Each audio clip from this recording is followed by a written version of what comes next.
Entre as lesões que têm um curso crônico ou recidivantes e que se manifestam como úlceras, nós temos vários grupos de acordo com o agente etiológico.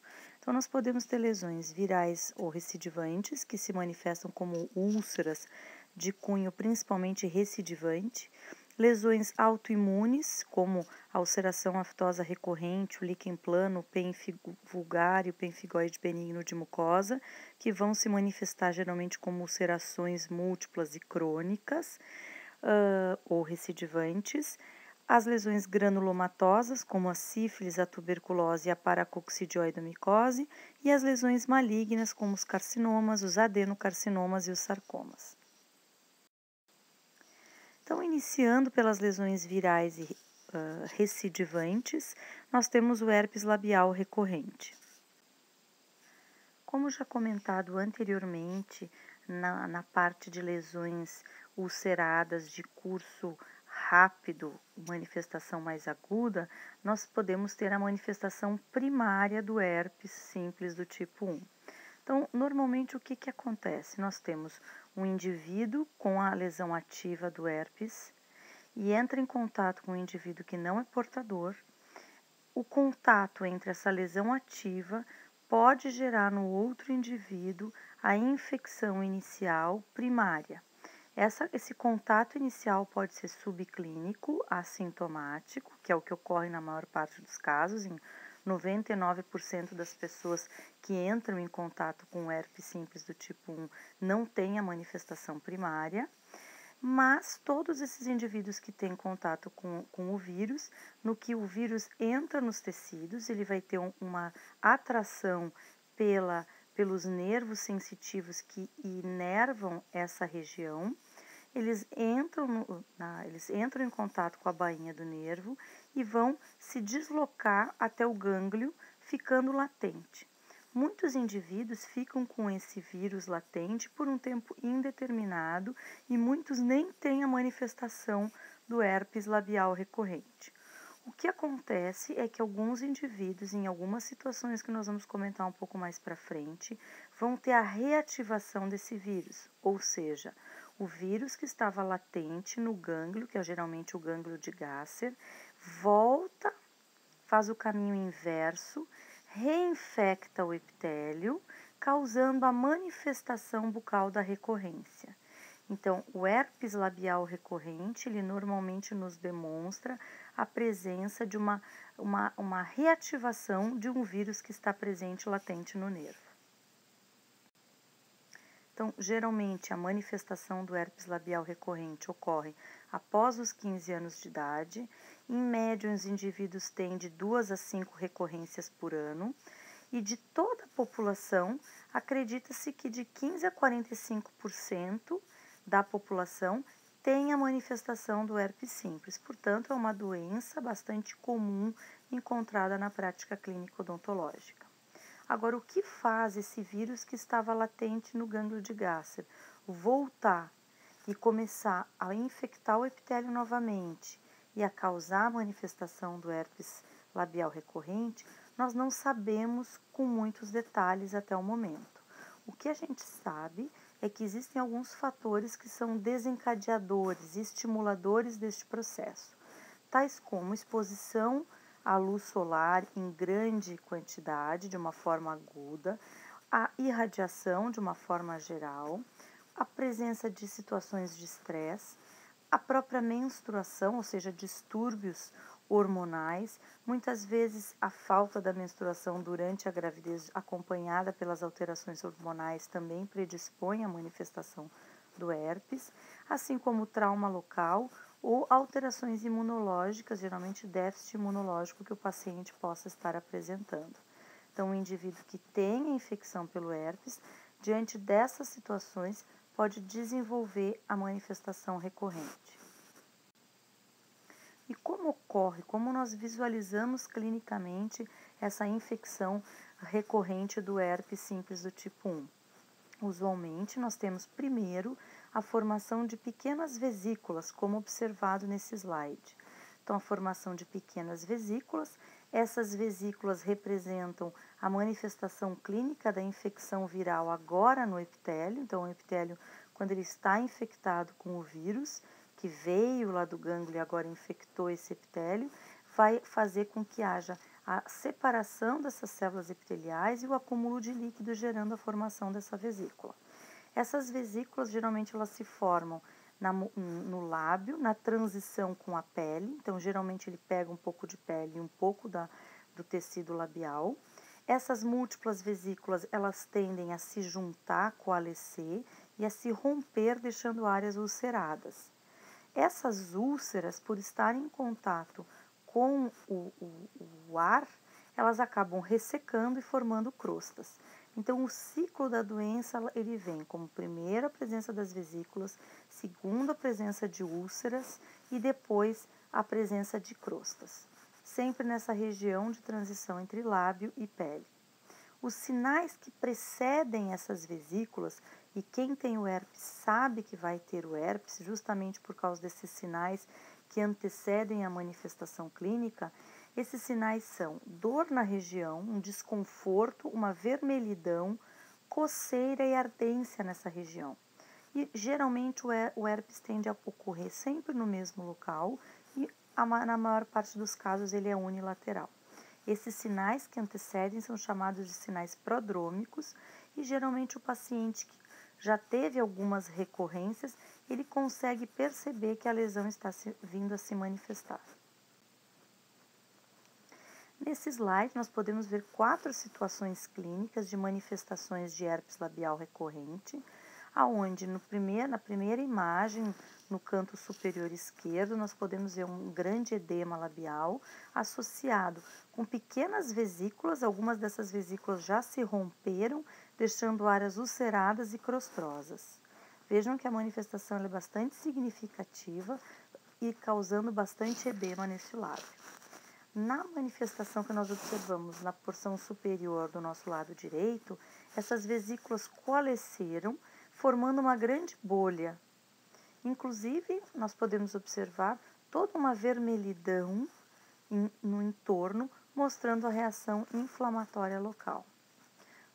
Na porção inferior do slide, nós podemos ver do lado esquerdo uma manifestação bem exacerbada do herpes, com essas múltiplas vesículas ocorrendo na transição entre pele e lábio, tanto na porção inferior como superior.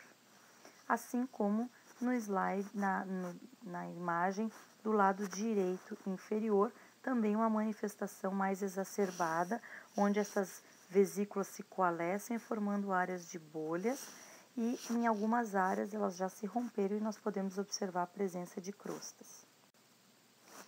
Em alguns quadros, essa manifestação do herpes pode ser exacerbada, principalmente quando nós temos pacientes com déficit imunológico. Então, no slide, na porção superior, nós podemos observar uma extensa manifestação de herpes labial recorrente em um paciente imunossuprimido que estava fazendo quimioterapia. Já nessa porção inferior, um paciente mais jovem que provavelmente não tem um sistema imunológico bem desenvolvido, então o herpes se manifestando de uma forma muito mais severa. Nesses próximos slides, nós vamos ver diferentes manifestações clínicas do herpes labial recorrente. Então, nesse slide, nós podemos observar o início da manifestação, com diversas vesículas situadas na transição entre lábio e pele. Aqui um outro estágio do herpes, onde as vesículas já se romperam, nós vemos área de ulceração e área de crosta. Nesse slide, nós podemos ver uma manifestação um pouco mais exacerbada e variando um pouco a localização. Nesses quadros, às vezes, nós podemos confundir com alguma outra lesão ulcerada e é muito importante a anamnese, principalmente essa história de recorrência e se foi precedido por vesículas. Porque usualmente o herpes se manifesta mais entre transição pele e lábio, e não tanto nessa porção do lábio caminhando para a mucosa labial. Então, nesses casos, a informação clínica que nós podemos obter durante a anamnese vai ser fundamental para nós pensarmos realmente em herpes, ou seja, a presença de recorrência e a presença de vesícula. Aqui um outro quadro onde o paciente realmente estava com um déficit imunológico, então uma grande manifestação, uma extensa manifestação do herpes associado com essa queda imunológica do paciente. Como que nós devemos tratar o herpes labial recorrente? Na verdade, não existe cura para o herpes, esse vírus vai continuar latente no gânglio de Gaster e recorrências podem acontecer. O que se faz é geralmente tratar os pacientes com medicação antiviral. Então, normalmente nós podemos utilizar o aciclovir tópico, que seria o Zovirax, que é o nome comercial, e o aciclovir seria o princípio ativo, que é um creme a 5% e é prescrito de 3 a 5 vezes ao dia. O interessante é que se inicia essa terapia no momento em que os sinais prodrômicos se estabelecem.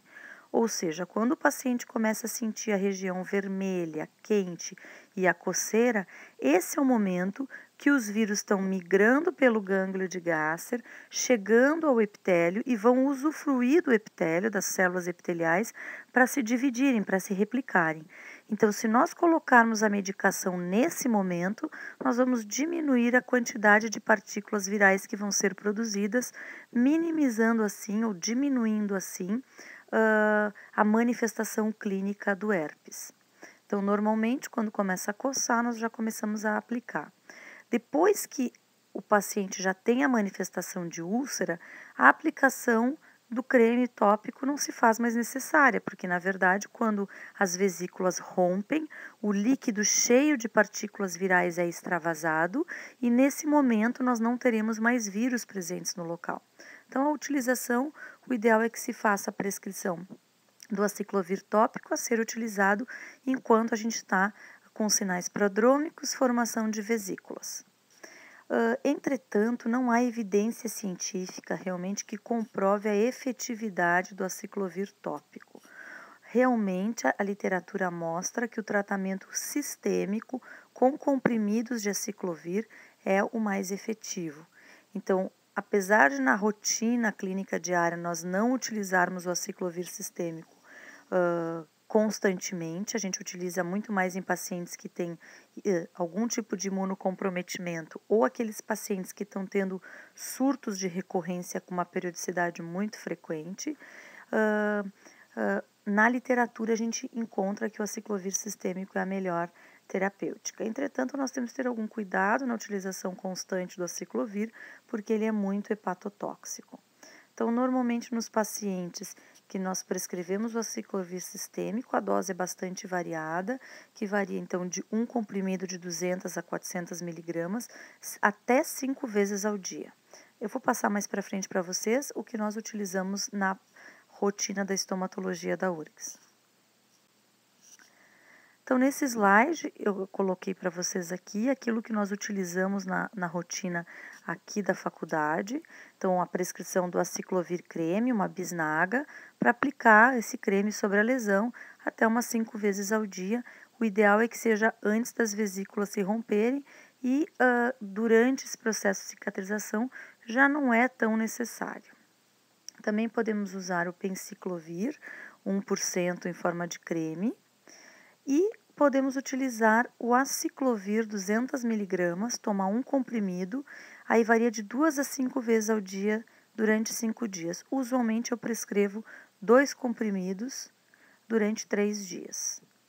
Fanciclovir 500 miligramas, o fanciclovir e o valaciclovir eles são mais efetivos que o aciclovir, mas nós utilizamos mais nos pacientes imunossuprimidos. Existem também protocolos relacionados com o tratamento do herpes labial que podem variar um pouquinho na literatura. Então, uma outra opção que nós encontramos, que é um protocolo de 1 dia de tratamento, tomar 4 comprimidos 2 vezes ao dia.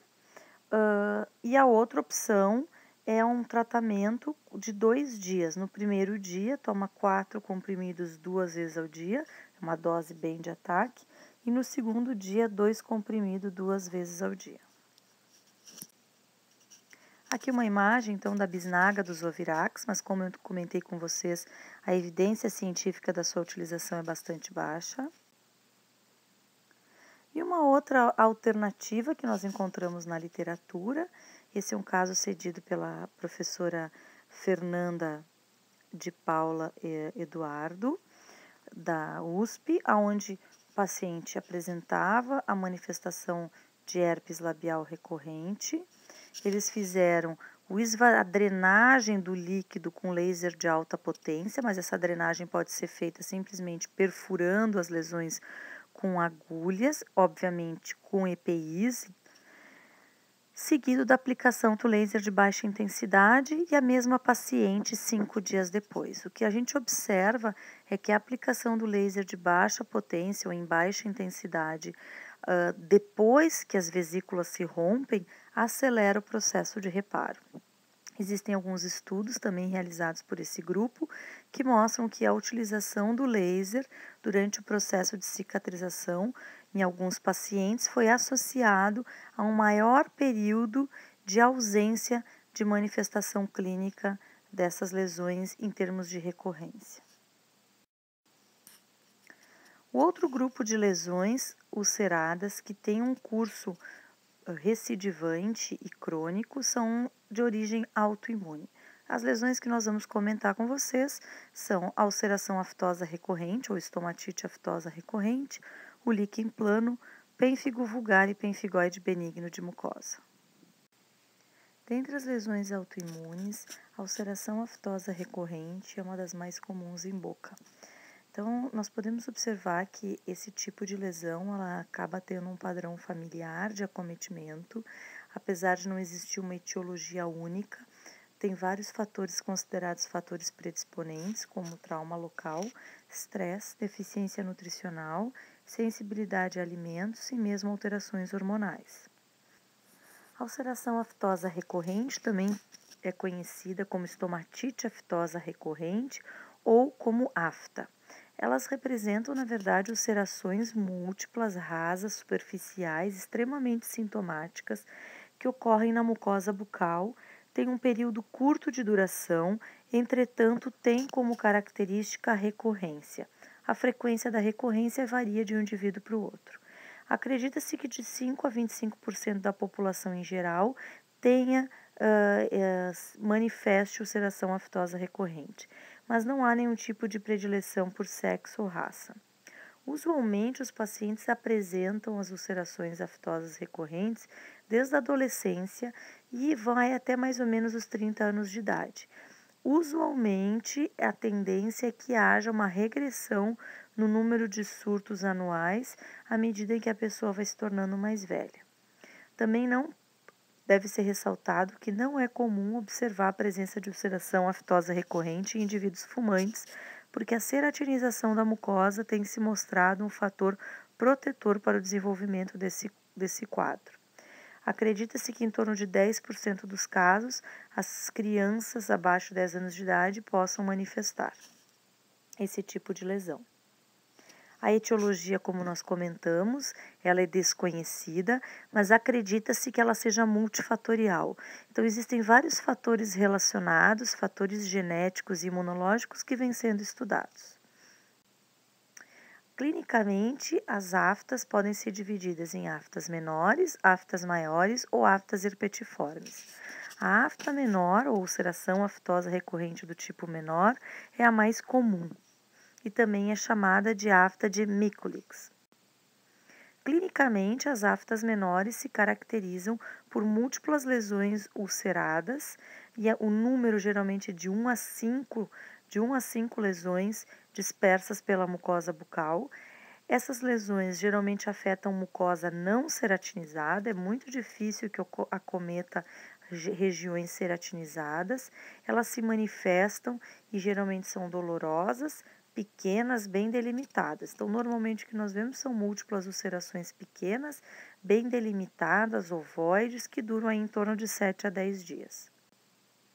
Aqui nós podemos observar um outro quadro clínico de uma manifestação de afta. Claro que nessa imagem, a gente só está vendo uma ulceração, mas que para a gente fechar o quadro como de ulceração aftosa recorrente, o paciente tem que referir múltiplas lesões, tem que ser observadas múltiplas lesões e o período de recorrência, o paciente relatar que ele tem com frequência ou que eventualmente ele apresenta esses quadros de múltiplas ulcerações. A mesma paciente também apresentando uma ulceração aftosa na porção agora de mucosa de revestimento na porção inferior, mais próximo ao fundo de sulco. Aqui uma paciente apresentando, o que a gente sempre descreve como mais raro, também a presença de uma ulceração aftosa na região palatina. Entretanto, o quadro é bastante característico, porque além dessa lesão em palato, a paciente tinha em vários outros sítios, juntamente com o histórico de recorrência.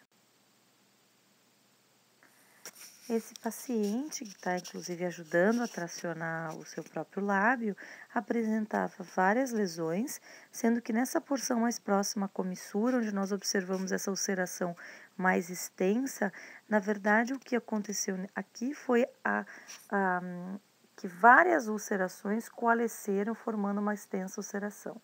Mas aqui clinicamente fica bem evidente a presença de lesões ulceradas, rasas superficiais, recobertas por essa pseudomembrana esbranquiçada, envolto por um halo eritematoso e um paciente com bastante sintomatologia dolorosa. Nesse slide, nós podemos observar um paciente com um quadro de ulceração aftosa recorrente, onde múltiplas áreas ulceradas, tanto em palato mole, mucosa jugal, do lado direito, mucosa labial superior e mucosa labial inferior, se observa a presença dessas úlceras múltiplas e rasas. E também em bordo de língua. Aqui um outro quadro mostrando duas ulcerações rasas e superficiais, sintomáticas em língua, que caracterizam realmente um quadro de afta menor. Aqui uma paciente com duas lesões de afta menor na região de fundo de sulco inferior do lado direito.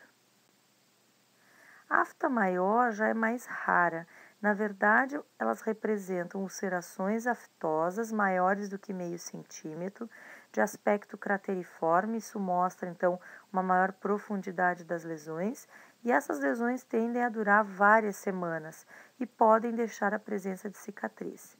É uma forma de manifestação mais grave quando comparada à afta menor. Ela também é chamada de doença de Sutton ou periadenite mucosa necrótica recorrente. Clinicamente, as aftas maiores vão se caracterizar por lesões maiores, crateriformes, mais profundas e com maior tempo de duração, também extremamente sintomáticas. Nesta imagem, também observamos um outro quadro de afta maior, onde pode-se observar essa ulceração mais profunda, com as bordas elevadas e um diâmetro, então, superior a 1 centímetro. Essas lesões tendem a perdurar na mucosa bucal por mais tempo, ou seja, pelo menos umas 6 semanas, e com bastante sintomatologia dolorosa. Um outro quadro, então, mostrando uma ulceração ainda mais profunda. E aqui mostrando que essas lesões podem deixar cicatrizes na mucosa bucal. Aqui numa visão mais aproximada, vendo as áreas de cicatrizes depois do histórico de ter tido manifestação de afta de Sutton ou afta maior nessa região. As aftas herpetiformes são bastante raras e representam a manifestação das aftas como múltiplas lesões, ou seja, muito mais do que observado até o presente momento, geralmente mais de 10 pequenas ulcerações, menores do que meio centímetro. São lesões que duram aí no máximo 1-2 semanas e podem envolver toda a mucosa bucal com a presença de dor. Que nós podemos observar muitas dessas aftas já em período de remissão. Neste outro exemplo clínico, nós podemos observar que a paciente exibia inúmeras pequenas ulcerações. Em algumas áreas elas coalesciam e faziam ulcerações um pouco maiores, mas ulcerações dessas rasas e que em função do número foi diagnosticado então como um quadro de afta herpetiforme. Então, aqui só mostrando um quadro comparativo entre afta menor, afta maior e estomatite herpetiforme. Geralmente, a afta maior e menor tem uma proporção igual entre os gêneros, entre o sexo. A idade dos pacientes com afta menor geralmente são pacientes mais novos, mas compatível junto com a afta maior. O número de lesões, isso sim varia. A afta menor varia de 1 a 5, a afta maior de 1 a 10 e a estomatite herpetiforme de 10 a 100. O tamanho também é fundamental, geralmente a afta menor e as maiores, maior do que 10 milímetros, e as herpetiformes são as menores de todas. O tempo de duração, bastante variado, mas geralmente a afta menor dura aí 7 a 14 dias, as estomatites herpetiformes variam aí de 15 dias a 30 dias, e as aftas maiores mais do que 30 dias. O tratamento das aftas é bastante variado, e se nós formos para a literatura, nós vamos encontrar inúmeras situações onde se utilizam corticoides tópicos, corticoides sistêmicos, mesmo bochechos com antibióticos, imunossupressores, vários trabalhos com fitoterápicos e até mesmo laser. Entretanto, não existe nenhum tratamento padrão estabelecido na literatura e poucos estudos clínicos bem desenhados, controlados e randomizados estão disponíveis. Desta forma, o tratamento das ulcerações aftosas recorrentes, ele visa muito mais a cicatrização mais rápida das lesões, a diminuição da sintomatologia, a diminuição do risco de infecção secundária do que a cura, porque não existe cura para essa doença. O que nós utilizamos na Faculdade de Odontologia da URGS, na estomatologia, é usualmente a utilização de um fitoterápico, que é o Admuc, porque ele não tem efeitos colaterais e tem se mostrado um excelente adjuvante para auxílio em termos de reparo de feridas. Ou utilizamos corticoides, como o Oncilon A em hora base, que é o acetonino de triancinolona, ou dexametasona ou betametasona elixir, ou um corticoide mais potente, que é o propionato de clobetasol. Sempre que for utilizado algum corticoide, deve ser adicionado o tratamento com nistatina para prevenir a manifestação de cândida. Ou nós podemos mandar manipular o corticoide, como nós já comentamos, que esses corticoides podem ser mais potentes, como o clobetasol, e o clobetasol, na verdade, ele não tem uma formulação comercial para a boca. Geralmente a gente só encontra pomada e creme, que é para tratamento de lesões dermatológicas. Então, o que nós podemos fazer para utilizar o clobetasol em boca é manipulando ele, fazendo um gel de hidroxietilcelulose para quando são pequenas lesões e o gel adere bem, ou bochecho para quando tem múltiplas lesões. E aí nós podemos acrescentar nistatina já nesse bochecho. Outra doença autoimune que pode se manifestar na boca através de ulcerações é o líquen plano. O líquen plano é uma doença mucocutânea crônica, ou seja, uma lesão que pode se manifestar tanto na pele como em mucosas e que tem um curso crônico, ou seja, longa duração. Essa lesão também se caracteriza por períodos de remissão e períodos de exacerbamento da doença.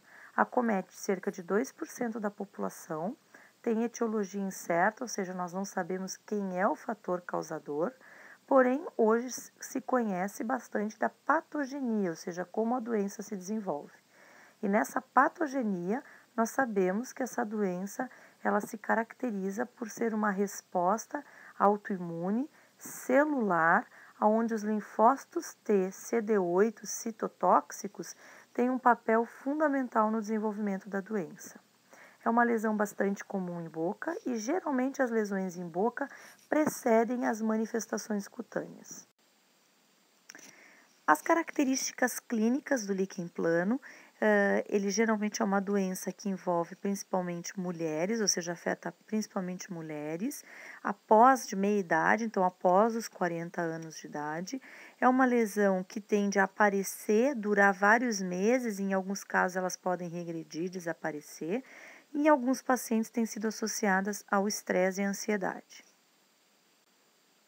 Do ponto de vista clínico, as lesões bucais do líquen plano podem ter vários aspectos.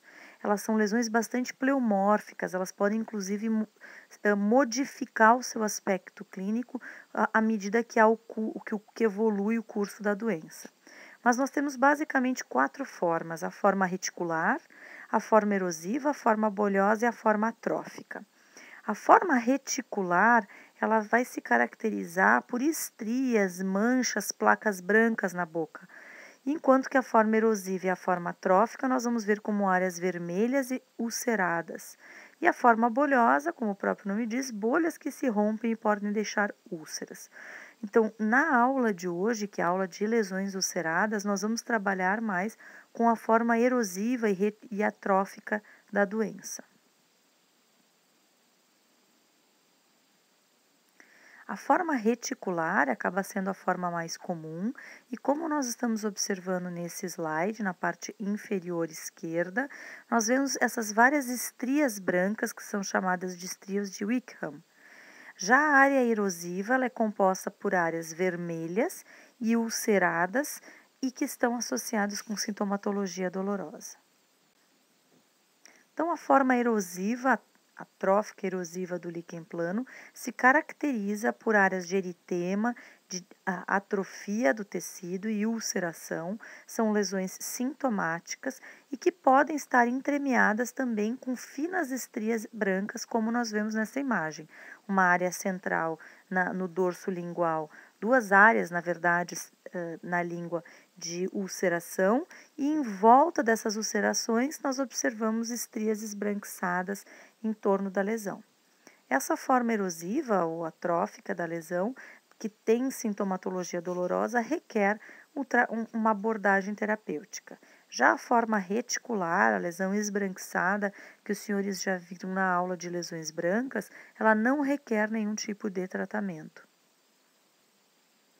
Aqui um outro quadro clínico numa paciente que apresentava líquen plano erosivo, com várias manifestações na boca, desde áreas vermelhas, áreas de placas brancas e estrias brancas e áreas de extensas ulcerações, tanto na mucosa jugal do lado direito, como na mucosa jugal do lado esquerdo, como pegando toda a porção gengival.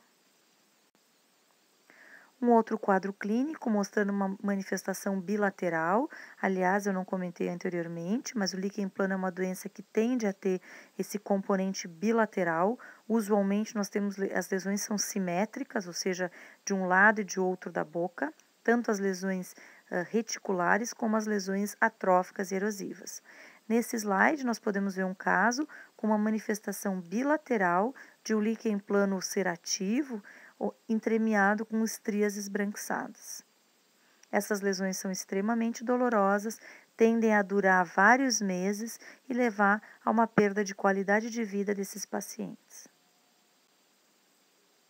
Nesse outro slide, nós podemos observar um outro quadro de líquen plano, sendo que a mucosa jugal do lado direito da paciente tem uma extensa área ulcerada, entremeada com as estrias brancas, que são chamadas de estrias de Wickham. No outro lado, na mucosa jugal do lado esquerdo da paciente, essas estrias são bem evidenciadas, a gente vê esse rendilhado clássico do líquen plano, com uma área central mais ulcerada.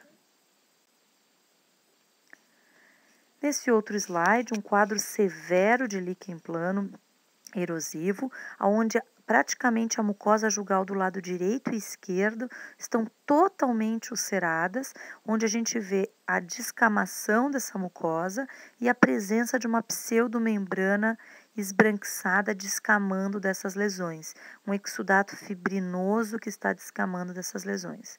Pode-se observar também essas extensas lesões ulceradas em palato mole, em língua e em lábio, lesões extremamente sintomáticas e que requer uma abordagem terapêutica, nesse caso sistêmica. Em pele, e é muito importante quando a gente vê a manifestação bucal tentar buscar lesões em pele, o líquen plano vai se manifestar através de pequenas pápulas, elas tendem a ser pápulas violáceas, entremeadas com áreas mais anguladas, planas, com uma superfície composta por finas estrias esbranquiçadas, Então, aqui no slide, nós podemos observar na porção do lado esquerdo essas pápulas violáceas e no lado direito uma manifestação já de um fundo violáceo com a superfície recoberta por finas estrias brancas. Geralmente, as lesões também são bilaterais e simétricas na pele e tendem a afetar principalmente punhos, coxas, joelhos, antebraços. Portanto, quando nós vemos manifestações bucais do líquido plano, nós temos que investigar clinicamente se o paciente tem alguma outra manifestação em pele, para que ele possa ser encaminhado então aos cuidados do dermatologista. Cabe ressaltar que 1/3 dos casos dos pacientes que têm líquen plano são exclusivamente observados em boca. Um outro terço é observado exclusivamente em pele e 1/3 dos pacientes têm as manifestações em pele e em boca concomitantemente. Clinicamente, então, o líquen plano que nos cabe falar nesse momento com você seria um quadro de lesões ulceradas. Quando a gente observa essas lesões ulceradas, múltiplas, crônicas, né, de longa duração, nós temos que pensar em doença autoimune, especialmente nessas de longa duração, no líquen plano, no pênfigo vulgar e no pemphigoide benigno de mucosa. Então, ulcerações de longa duração em boca, essas 3 lesões têm que fazer parte do diagnóstico diferencial, principalmente no quadro de lesões múltiplas. Lesões únicas, nós vamos ver que o nosso pensamento acaba caminhando muito mais para lesões infecciosas e neoplasias malignas. Mas diante de lesões múltiplas ulceradas, de curso crônico, de longa duração, o líquen, pênfigo e pemphigoide tem que ser sempre levado em consideração. Já as lesões brancas de líquen plano foi comentado na outra aula, mas elas entram no diagnóstico diferencial de outras lesões que têm aspectos esbranquiçados em boca, como a candidíase, pseudomembranosa, leucoplasias, o lúpus eritematoso discoide e, eventualmente, manifestações esbranquiçadas, leucoplásicas do carcinoma espinocelular ou epidermoide. Como que nós vamos estabelecer o diagnóstico, então, de um líquen plano? Então, muitas vezes nós estamos diante daquele quadro de múltiplas ulcerações em boca, muitas vezes entremeado com aquelas estrias esbranquiçadas, o que chama para o diagnóstico de um líquen plano, mas nós só vamos estabelecer o diagnóstico definitivo de um líquen plano quando nós realizarmos uma biópsia e um exame histopatológico da peça. Então, a anamnese ela é fundamental para nós sabermos o tempo de evolução.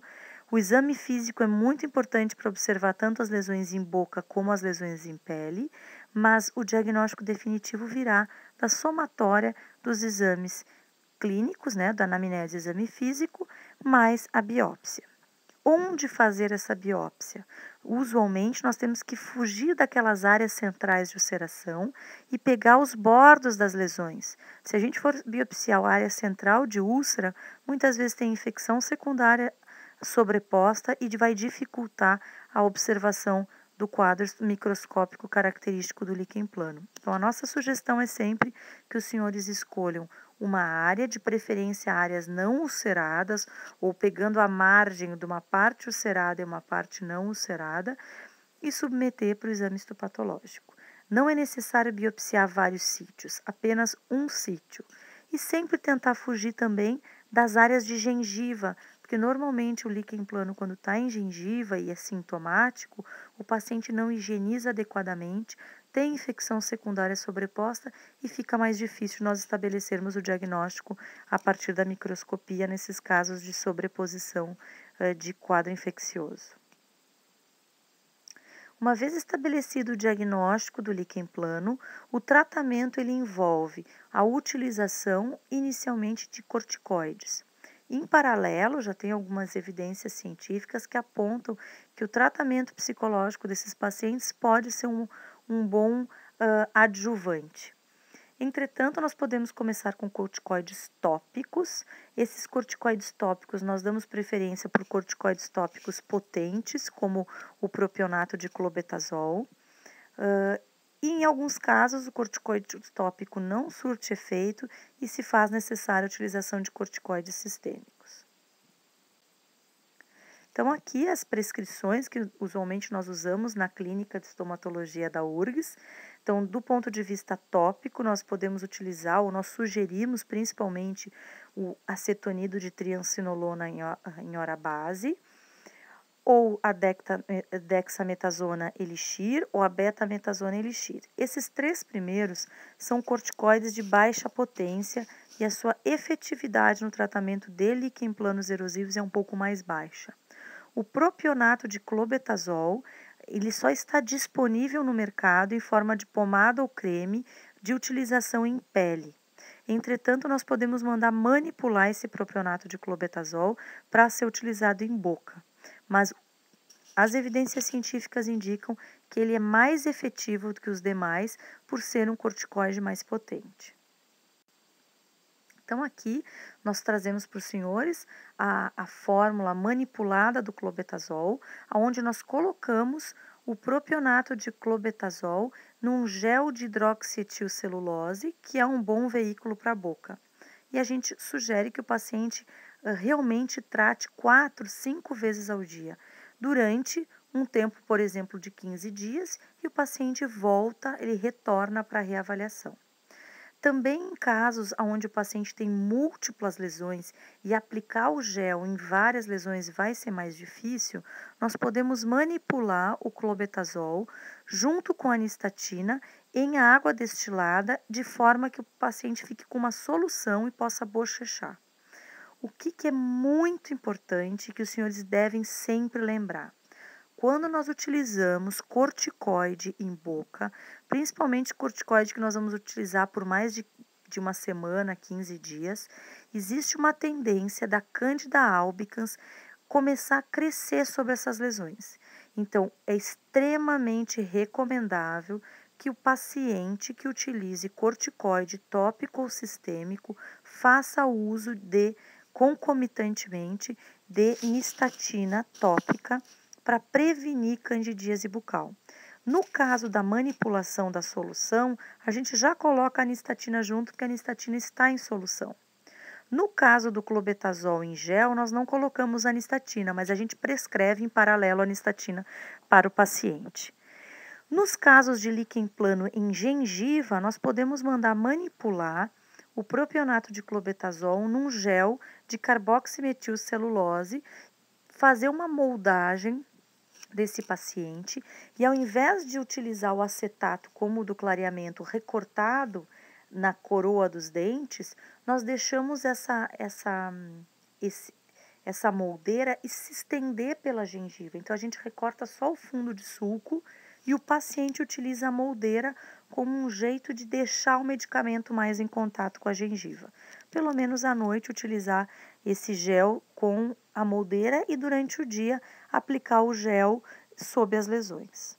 Isso tem demonstrado excelentes resultados. No caso dos pacientes que o corticoide tópico não surtir efeito, nós podemos utilizar o corticoide sistêmico. Sempre lembrando que o corticoide sistêmico, sendo utilizado por mais de 12 dias, ele pode começar a ter efeitos colaterais importantes. Portanto, sabe-se e é descrito na literatura que o uso de corticoide em altas doses por um curto período de tempo, que seria uma dose mais forte, mas por um curto período de tempo, ela acaba sendo o protocolo ideal para os pacientes com doenças autoimunes, visando ter menos efeitos colaterais. Então, normalmente vai depender do quadro clínico, a gente vai acabar prescrevendo em torno de 40, 60 ou até mesmo 80 miligramas por dia de prednisona por um tempo mais curto. A gente geralmente prescreve por 7 dias, o paciente retorna e, se precisar, a gente estende mais uns 3 a 5 dias. Quando se faz esse protocolo de curta duração, nós podemos retirar o corticoide de uma vez só. Entretanto, se for necessário fazer um corticoide prolongado, depois o desmame do corticoide é fundamental que ele seja gradual. Sempre que se prescrever corticoide sistêmico, deve-se utilizar um protetor gástrico como o omeprazol e junto também a nistatina para prevenir a infecção oportunista por cândida. Os pacientes, então, portadores de líquen plano, em que nós instituímos uma terapêutica à base de corticoide, devem ser reavaliados em curtos períodos de tempo. Quando as lesões respondem muito bem ao corticoide tópico, não se faz necessário o uso de corticoide sistêmico. Casos em que nós observamos que não há resposta aos corticoides tópicos, a utilização do corticoide sistêmico se faz necessária e, consequentemente, nós temos que ter realmente um cuidado bastante rígido com esses pacientes para evitar realmente efeitos colaterais da corticoterapia.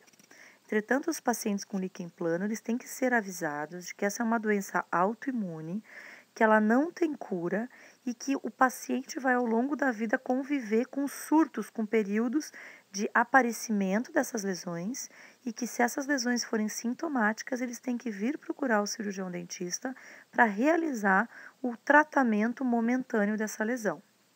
Existe na literatura algumas suposições de que o líquen plano teria uma chance de transformação maligna. Entretanto, isso ainda é bastante controverso, mas baseado nisso, nós temos que manter um controle bastante rígido desses pacientes. E frente a qualquer modificação do curso clínico desses líquens, realizar novas biópsias. Outra doença autoimune que se manifesta na boca como ulcerações é o pênfigo vulgar. Na verdade, o pênfigo é um termo geral para um quadro, um grupo de doenças autoimunes, denominadas de pênfigos, que o nome que significa bolha, presença de bolha. O pênfigo também é uma doença mucocutânea crônica, de longa duração. Cada surto, cada manifestação do pênfigo pode durar meses ou até mesmo anos. E o pênfigo ele tem um curso um pouco diferente do líquen plano. Por quê? Porque o pênfigo ele pode se manifestar na pele de uma forma bastante severa, levar a quadros de grandes ulcerações corpóreas e inclusive pode ser letal. Então, o pênfigo também é uma doença autoimune, também é mucocutânea, também é crônica, sendo que, nesse caso do pênfigo, nós não conhecemos o fator etiológico, mas sabemos que na patogenia envolve a produção de autoanticorpos que vão se ligar junto às desmogleínas, que são moléculas de adesão entre as células, entre os queratinócitos, entre as células epiteliais que estão acima da camada basal do epitélio. Ou seja, quando esses anticorpos se colocam entre as células epiteliais, eles impedem que as células epiteliais fiquem aderidas umas às outras. E se a célula não está bem aderida, ela começa a se soltar e entrar líquido fazendo uma bolha dentro desse epitélio. Então, usualmente, o pênfigo ele se manifesta como bolhas, porém essas bolhas se rompem com facilidade. As formas clínicas do pênfigo são o pênfigo vulgar, que é o mais comum, o pênfigo vegetante, o pênfigo foliáceo ou fogo selvagem e o pênfigo eritematoso. Em boca, o pênfigo vulgar é o mais observado. O pênfigo vulgar também se manifesta em boca e em pele ou em outras mucosas. De uma maneira geral, em torno de 50% dos casos, as manifestações bucais precedem as lesões em pele em cerca de 1 ano. Ou seja, nesse período, se o paciente procurar o cirurgião dentista vai ter a oportunidade de diagnosticar essa doença. Geralmente, ele afeta pacientes de uma ampla faixa etária, então pacientes em torno que variam de 20 a 60 anos de idade, e se manifesta em pele como bolhas flácidas. Então, dificilmente a gente vai ver a bolha presente, mas o paciente pode relatar que aquela área cruenta, exposta, ulcerada, foi precedida pelas bolhas. Então, clinicamente, como nós observamos nesses 3 diferentes aspectos clínicos aqui, 3 diferentes pacientes, nós podemos ver as áreas cruentas expostas, mas que foram precedidas por bolhas que se romperam, deixando essa área ulcerada. Em torno, a tendência é ter uma área eritematosa.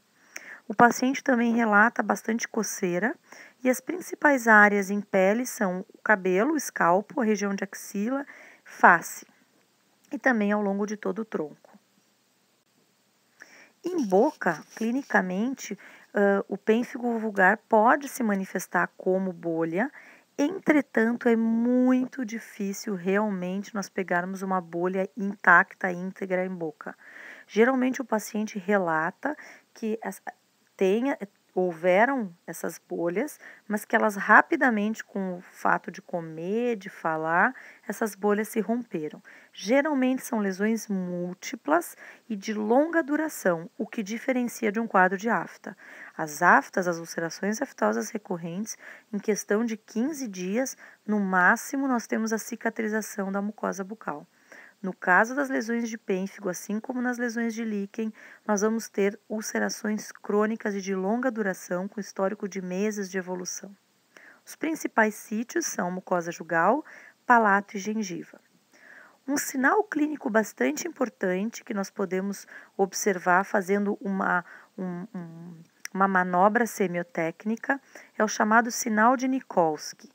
O que isso quer dizer? Se eu pegar uma espátula ou se eu pegar o cabinho do odontoscópio do espelho ou mesmo a minha mão com luva e tracionar e pressionar a pele teoricamente íntegra, a mucosa teoricamente íntegra em volta das lesões, quando eu pressionar a úlcera aumentar, abrir como se estivesse se rasgando, se destacando, é sinal de que nós estamos diante de uma doença autoimune e uma delas pode ser o pênfigo. Porque nós comentamos anteriormente que o pênfigo se caracteriza por autoanticorpos que vai impedir a ligação do epitélio, uma célula epitelial na outra, os queratinócitos. Portanto, se eu pressionar, eu vou observar então o destacamento dessas células. Então, é um sinal clínico que chama para o diagnóstico de pênfigo e também de pênfigoide, que comentarei posteriormente. Aqui nós observamos, então, a manifestação clínica num paciente de pênfigo vulgar em vários sítios. Então, dificilmente o paciente terá apenas uma região ulcerada.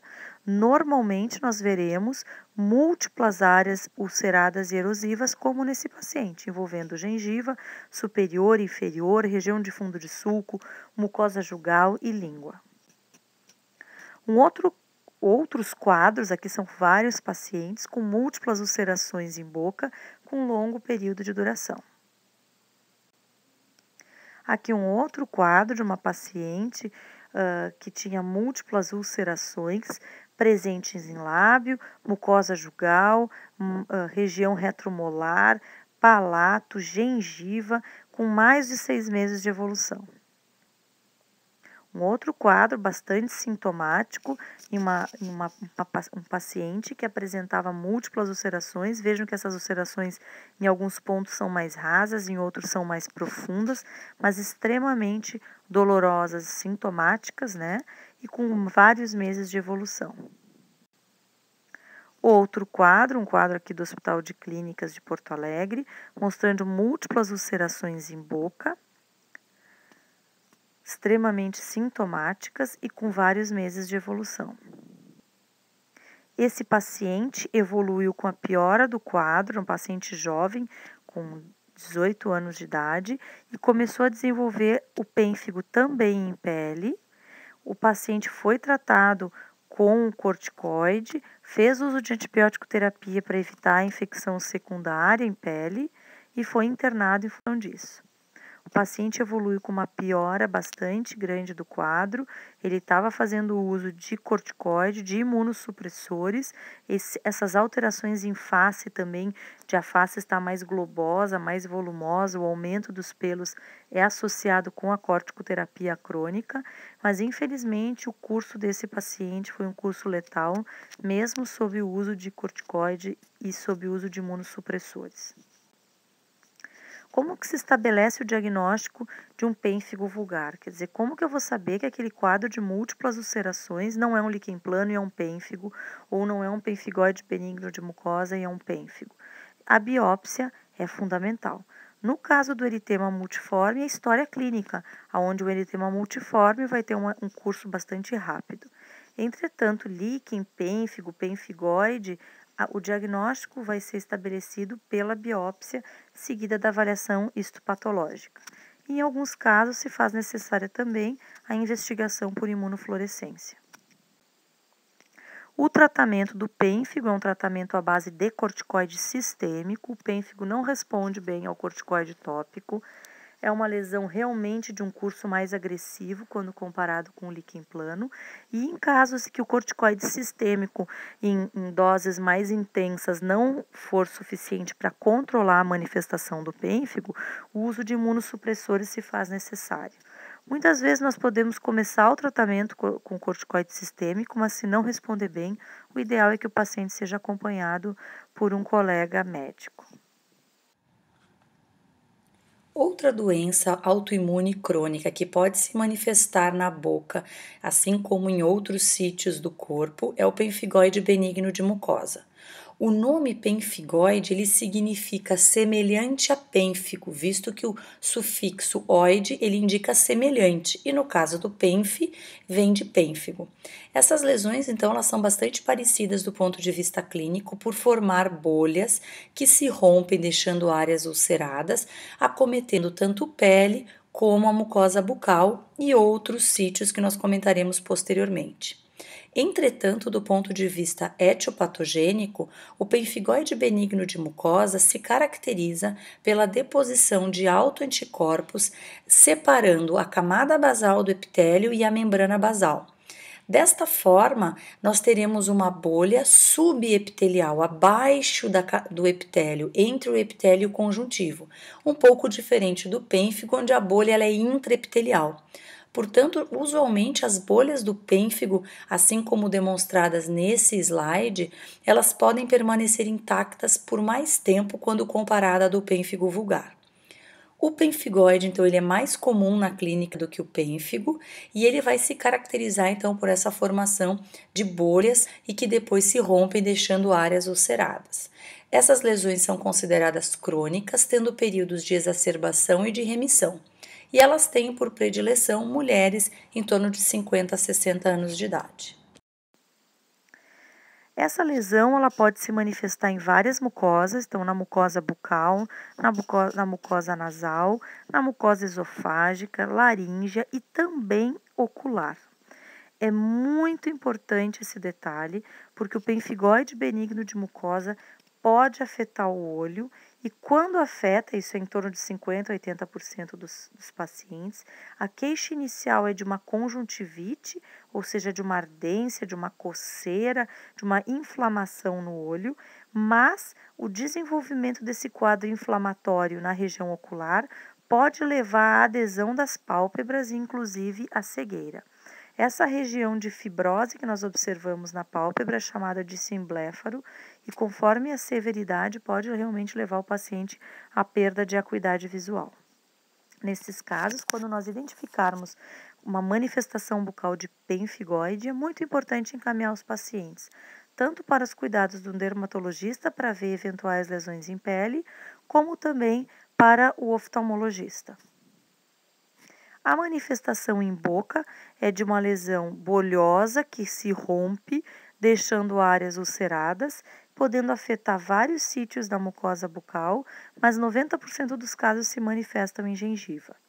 Da mesma forma que o pênfigo vulgar, o pemphigoide também responde positivamente ao sinal de Nikolsky, ou seja, se nós pressionarmos a área adjacente à lesão, ela vai acabar se abrindo em função da falta de adesão que o epitélio tem em relação ao conjuntivo. Na boca, esse pemphigoide não deixa a cicatriz. Entretanto, quando as lesões de pemphigoide forem na pele, ele pode deixar cicatriz e por isso ele também é conhecido pelo nome de pemphigoide cicatricial.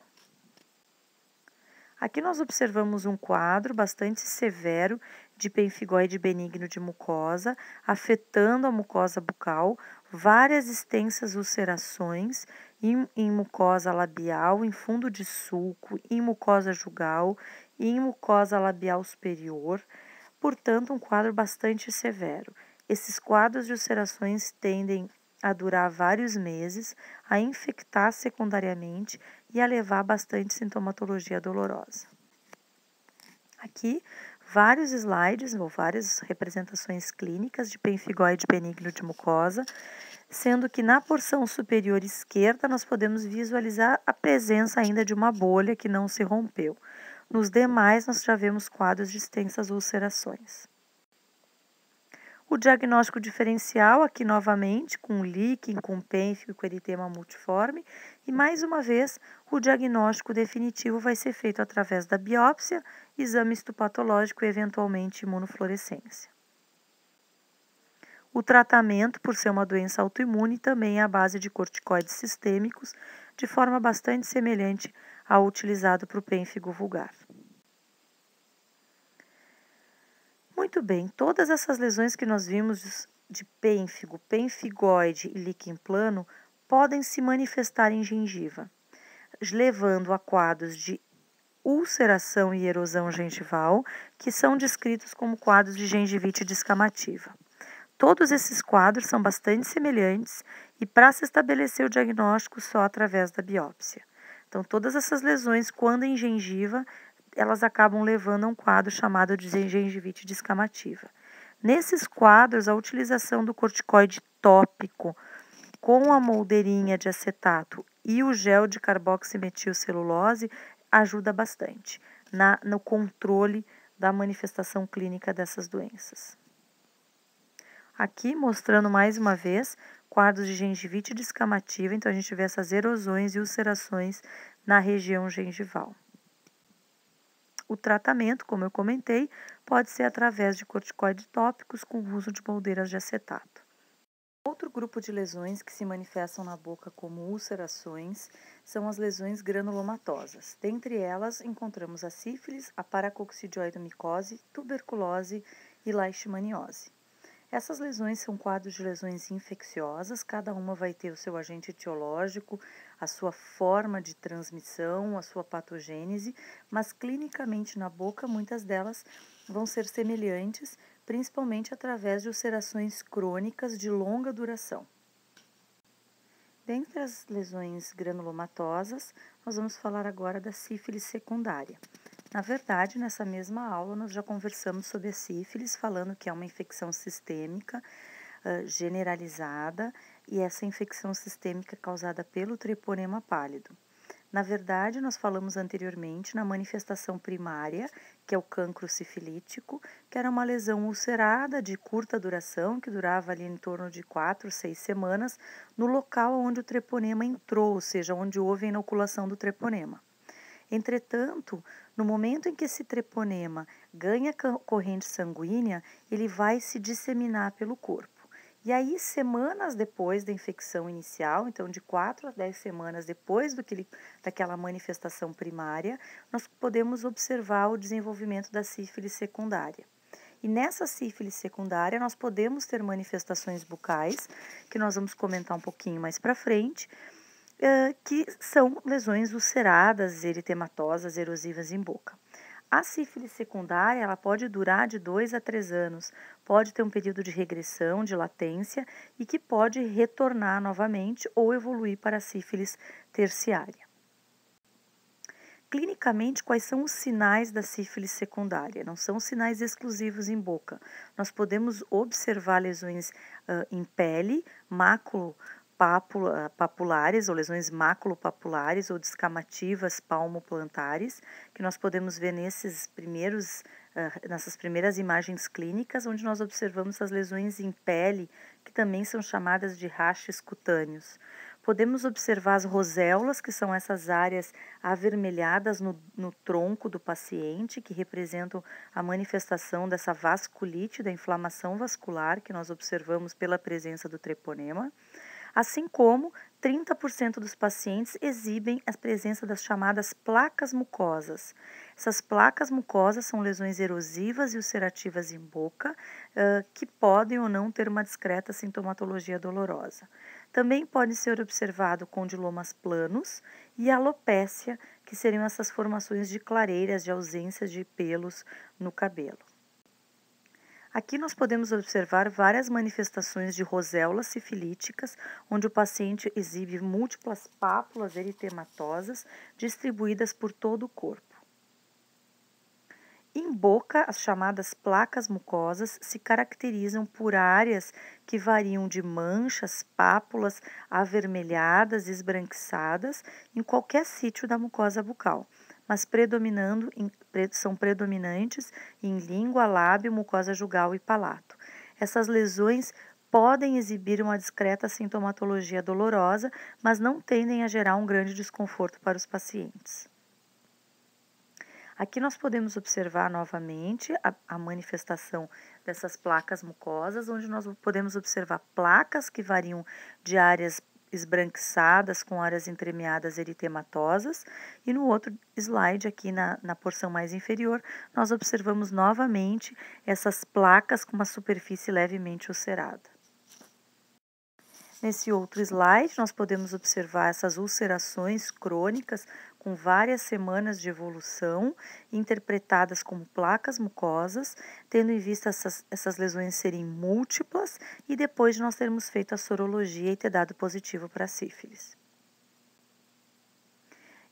Essas manifestações da sífilis podem ocorrer tanto em pacientes imunocompetentes como em pacientes imunocomprometidos, sendo que quando manifestada em pacientes imunocomprometidos pelo HIV, ela tende muitas vezes a ser mais exacerbada, como no caso aqui representado por essas extensas ulcerações de longa duração no paciente HIV positivo.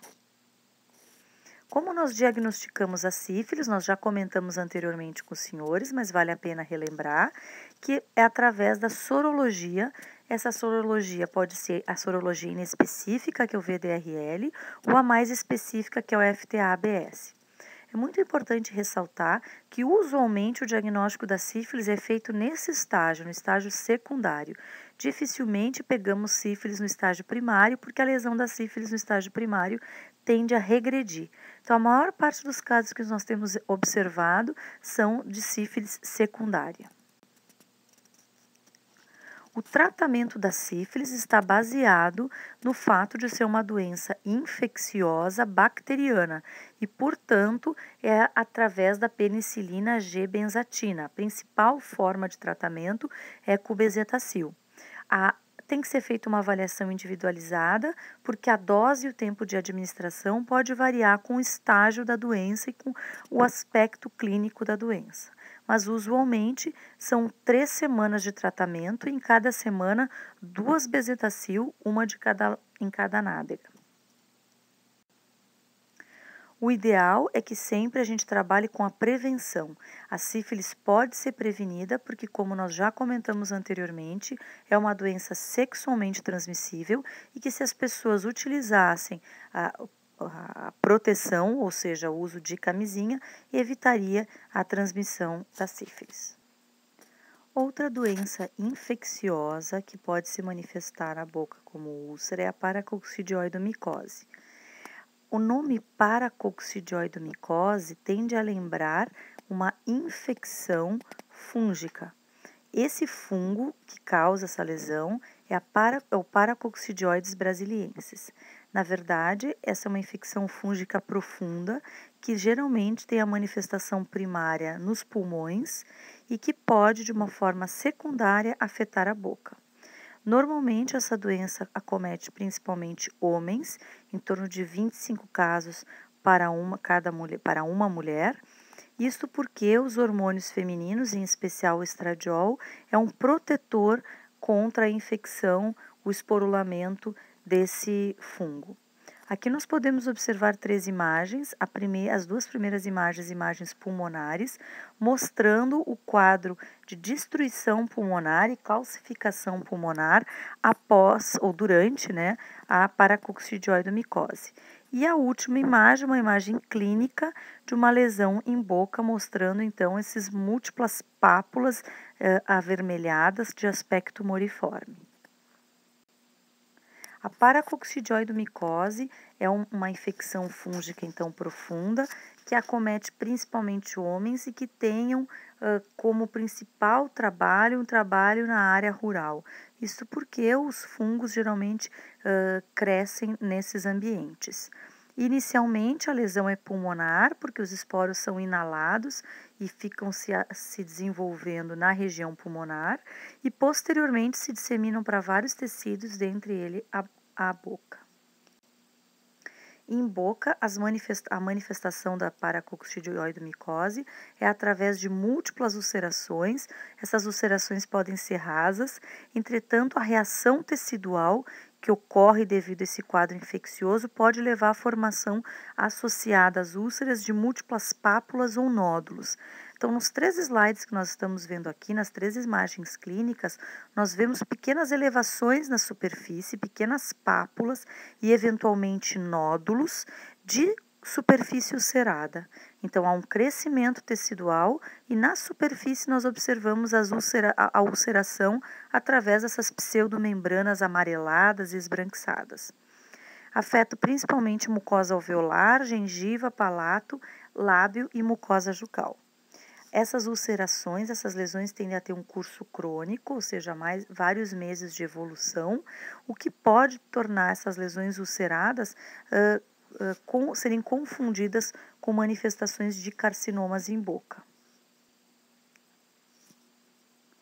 Nesse caso, nós observamos a presença de úlceras rasas e múltiplas na região de lábio superior e de mucosa na região gengival. Vejam o aspecto todo salpicado da lesão e moriforme, como é usualmente descrito para esses quadros. Neste outro slide, nota-se novamente essas lesões ulceradas, rasas, com aspecto moriforme, localizada em região gengival, agora na mandíbula.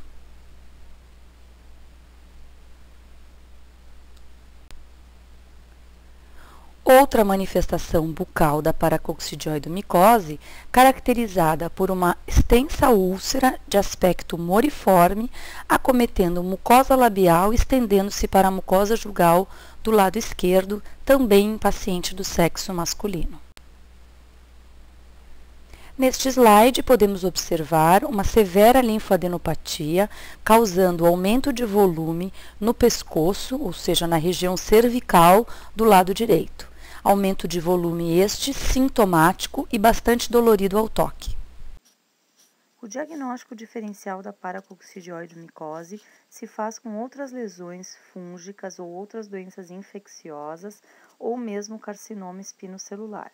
Isso porque nós vamos observar geralmente lesões únicas, moriformes, ulceradas, que se confundem com o carcinoma, e o diagnóstico vai ser estabelecido a partir do exame clínico e principalmente da histopatologia. Então, normalmente recomenda-se a realização de uma biópsia incisional, seguida de exame histopatológico.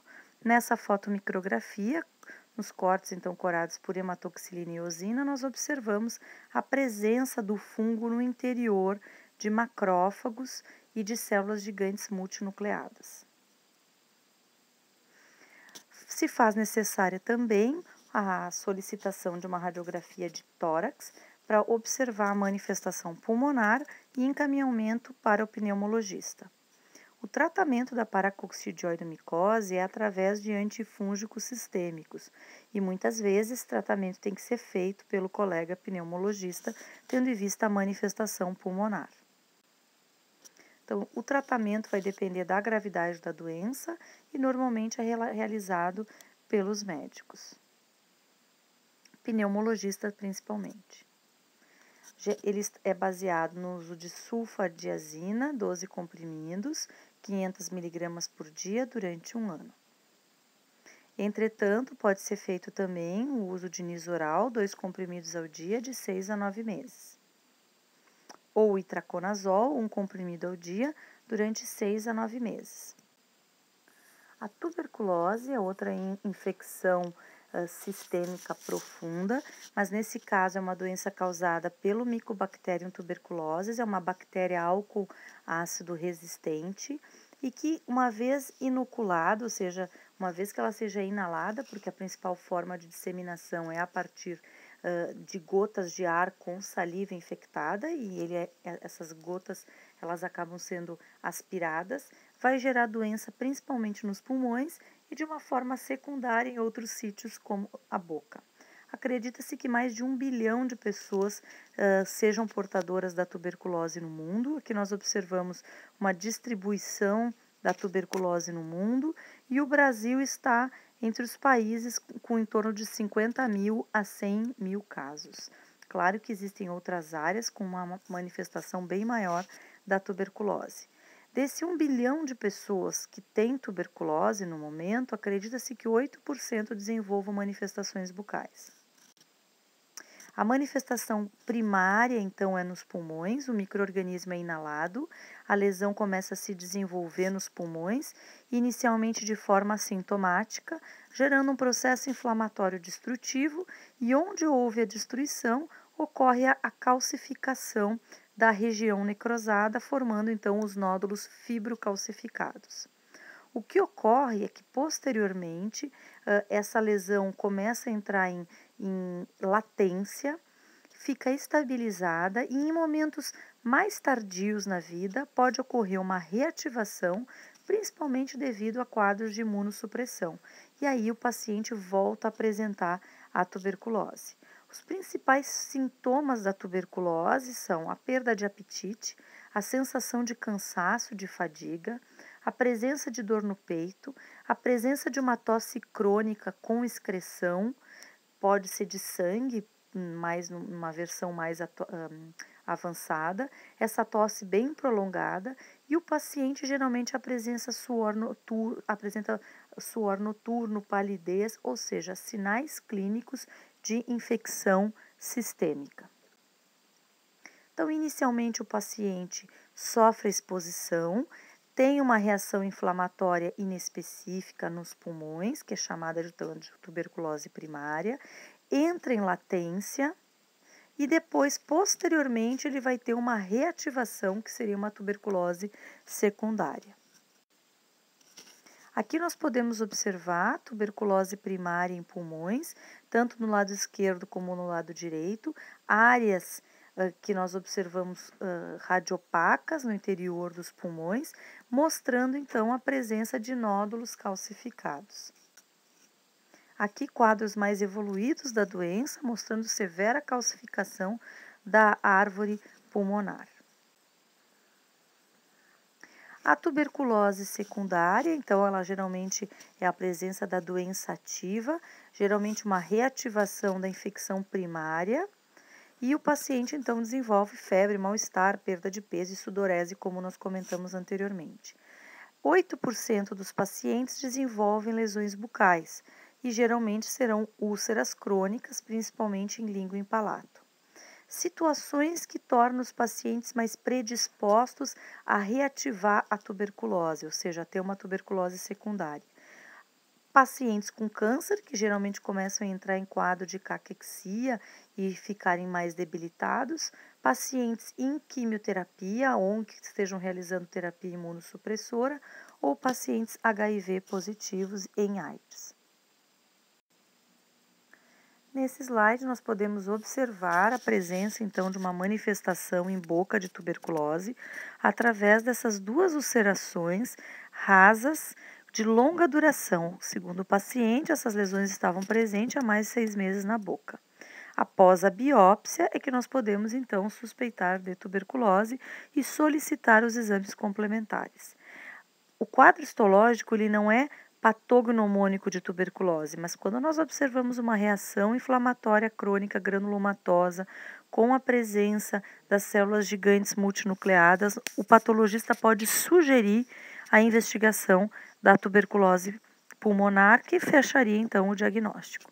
Outros testes podem ser realizados, como o teste tuberculínico, onde nós inoculamos partículas da bactéria praticamente inativa na pele, e se o paciente tiver tuberculose, ele vai apresentar uma reação em pele e, neste caso, indicando então a atividade da doença.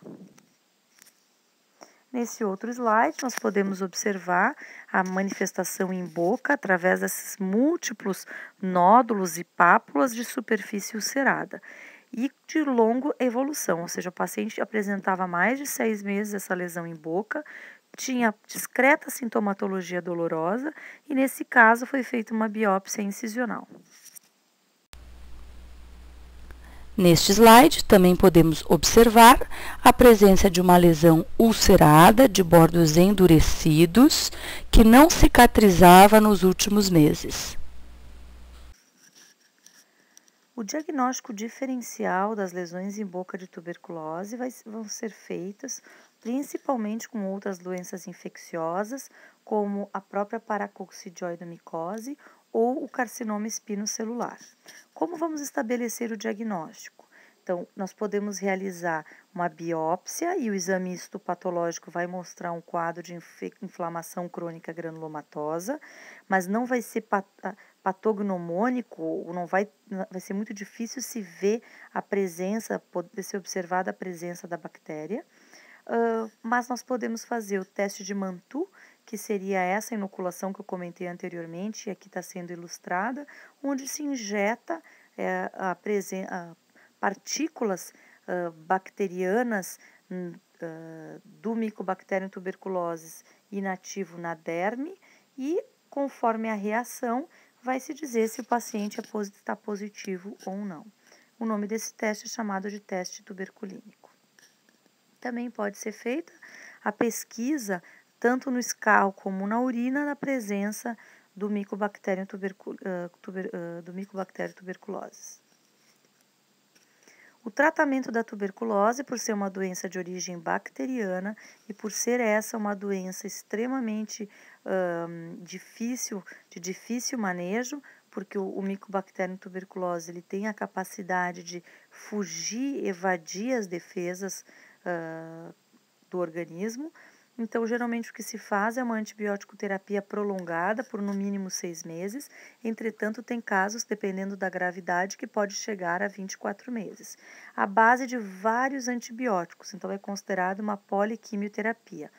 O Ministério da Saúde no Brasil preconiza isoniazida, rifampicina e pirazinamida. Outras lesões ulceradas de longa duração, e nesse caso são lesões de curso constante, ou seja, desde o início elas não regridem, elas têm um curso crônico de longa duração, sempre com um padrão de crescimento constante. São as lesões malignas. Então, lesões ulceradas geralmente únicas, de crescimento contínuo, lesões destrutivas e infiltrativas, nós temos que pensar em alguma neoplasia maligna em boca. Dentre essas neoplasias malignas, nós vamos encontrar o carcinoma espinocelular ou carcinoma epidermoide, que são sinônimos. Essa lesão já foi abordada num outro capítulo, especificamente sobre o câncer de boca, entretanto, vou relembrar alguns aspectos. Usualmente, o carcinoma espinocelular vai se manifestar como uma lesão ulcerada única, os bordos tendem a ser elevados e endurecidos e a área central ulcerada e recoberta por uma pseudomembrana. Essas lesões inicialmente são assintomáticas, porém com a evolução essas lesões podem se tornar mais infiltrativas, podem levar a grandes destruições teciduais, gerar um odor fétido e inclusive sintomatologia dolorosa. Os principais sítios de acometimento na boca são o lábio, a borda de língua e soalho. Os fatores de risco, principalmente o hábito de consumir o tabaco constantemente, isso relacionado a tempo e quantidade, e o hábito de ingestão de bebidas alcoólicas corriqueiramente. Geralmente afeta homens acima de 40 anos, numa prevalência maior do que mulheres. Clinicamente, então, no início as lesões são assintomáticas, podendo ou não ser precedida pelas lesões chamadas cancerizáveis ou desordens potencialmente malignas. Clinicamente, normalmente se observam úlceras vegetativas ou infiltrativas, eventualmente áreas brancas, podem já ser carcinomas, ou áreas vermelhas, que seriam eritroplásicas, também podem ser áreas vermelhas. Mas 90% dos casos dos carcinomas espinocelulares ou epidermoides de boca se manifestam como lesões ulcerativas. Nesse slide, nós podemos observar uma lesão de aspecto clássico de carcinoma espinocelular ou epidermoide em boca. Uma lesão ulcerativa única situada em bordo posterior de língua, toda ela envolta por uma área mais endurecida que representa a infiltração do tumor nessa região, que é descrita como bordas em rolete, a área central ulcerada com esse aspecto esbranquiçado devido a essa pseudomembrana que se forma na superfície, e essa úlcera, na verdade, representa a área de necrose que acaba sendo ocasionado pelo crescimento tumoral ser muito rápido e não haver nutrição suficiente. Essas lesões inicialmente são assintomáticas e só são visualizadas se o profissional tracionar a língua do paciente. Se não for tracionada a língua, essa lesão fica escondida até o momento em que ela começa a infiltrar a língua e prender essa língua no soalho, e o paciente começa inclusive a ter dor.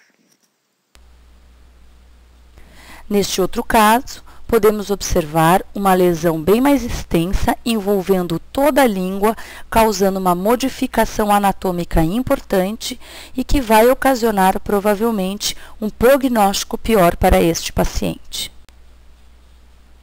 Uma outra lesão ulcerativa infiltrativa em língua, acometendo todo o bordo, mas já numa região de posterior para anterior, e onde pode-se perceber uma área central de necrose bastante evidente.